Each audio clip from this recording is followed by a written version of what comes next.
What's going on, family? I'm finna drop a jewel for you. For all my followers, all my friends, for everybody that know me. And plus, if you like the knowledge and the gems that I'm dropping, like and subscribe. You know, help. It's for both of us. So I can link up with you. You can link up with me. That also help with this algorithm thing. Y'all know how the game go. I need y'all brothers and sisters because this message gonna have to be spread.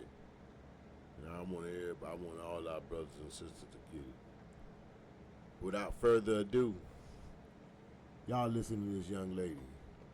She got something very knowledgeable to say.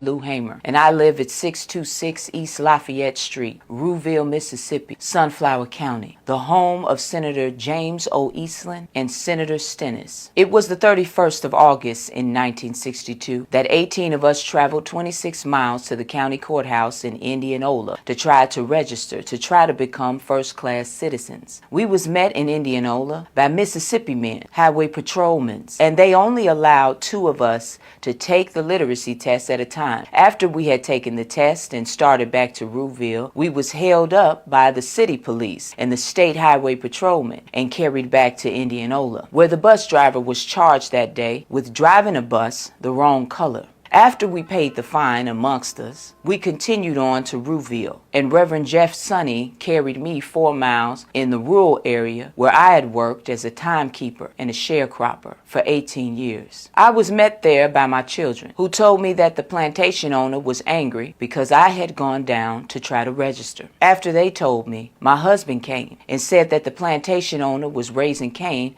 because I had tried to register. And before he quit talking, the plantation owner came and said, "Fannie Lou, do you know? Did Pap tell you what I said?" And I said, "Yes, sir." He said, "I meant that." He said, "If you don't go down and withdraw your registration, you will have to leave. Then if you go down and withdraw," he said, you might have to go because we are not ready for that in Mississippi." And I addressed him and told him and said, "I didn't try to register for you. I tried to register for myself." I had to leave that same night. On the 10th of September 1962, 16 bullets was fired into the home of Mr. and Mrs. Robert Tucker for me. That same night, 2 girls were shot in Rouville, Mississippi. Also, Mr. Joe McDonald's house was shot in. And in June the 9th, 1963, I had attended a voter registration workshop, was returning back to Mississippi. 10 of us was traveling by the Continental Trailway bus. When we got to Winona, Mississippi, which is in Montgomery County, 4 of the people got off the bus to use the washroom, and 2 of the people to use the restaurant. 2 of the people wanted to use the washroom. The 4 people that had gone in to use the restaurant was ordered out. During this time, I was on the bus, but when I looked through the window and saw they had rushed out, I got off the bus to see what had happened. And one of the ladies said it was a state highway patrolman, and a chief of police ordered us out. I got back on the bus, and one of the persons had used the washroom got back on the bus. As soon as I was seated on the bus, I saw when they began to get the 4 people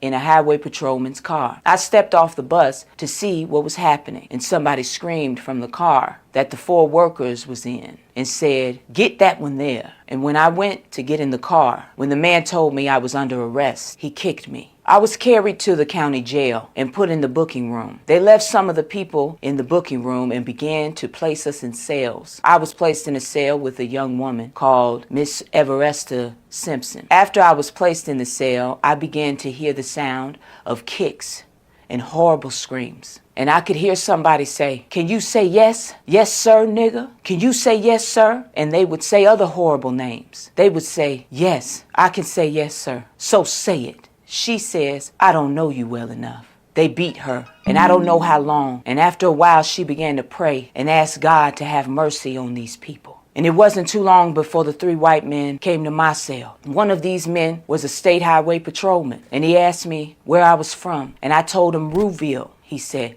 "We're going to go check this." And they left my cell. And it wasn't too long before they came back. He said, "You are from Rouville, all right." And he used a curse word. And he said, "We are going to make you wish you was dead." I was carried out of that cell into another cell where they had 2 Negro prisoners, and the state highway patrolman ordered the first Negro to take the blackjack. The first Negro prisoner ordered me, by orders from the state highway patrolman, for me to lay down on a bunk bed on my face, and I laid on my face. The first Negro began to beat, and I was beat by the first Negro until he was exhausted, and I was holding my hands behind me at the time on my left side because I suffered from polio when I was 6 years old. After the first Negro had beat until he was exhausted, the state highway patrolman ordered the second Negro to take the blackjack. The second Negro began to beat, and I began to work my feet. And the state highway patrolman ordered the first Negro who had beat to sit on my feet to keep me from working my feet. I began to scream, and one white man got up and began to beat me, my head, and told me to hush. One white man, my dress had worked up high, and he walked over and pulled my dress down, and he pulled my dress back up. I was in jail when Medgar Evers was murdered. All this is on account. We want to register to become first-class citizens. And if the Freedom Democratic Party is not seated now, I question America. Is this America, the land of the free and the home of the brave, where we have to sleep with our telephones off the hooks because our lives be threatened daily, because we want to live as decent human beings in America? And that is the end of the transcript. We don't get to sit this one out. We don't get to put our heads in the sand. Our ancestors, they went through things that deserve our respect and our discipline in this moment to fight for the life they didn't get to live. I love you, black man. I love you, black woman. Knowledge is power. Power to the people. Man, this right here touched me. And if you made it this far, it should touch you too. This thing's serious. Look here, brothers and sisters. I love you all. We got to come together. You know, we got to continue and stop allowing ourselves to fall into these traps, allowing to be manipulated and treat us and treat each other the way we do. Because we're not naturally like that. This is not who we are. We became this music, drugs, emotions, traumatized, all type of stuff going on. This is not how we're supposed to live.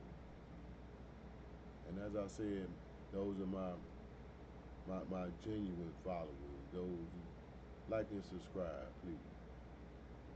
Until next time, I just had to do this video because it touched me. Y'all have a wonderful day.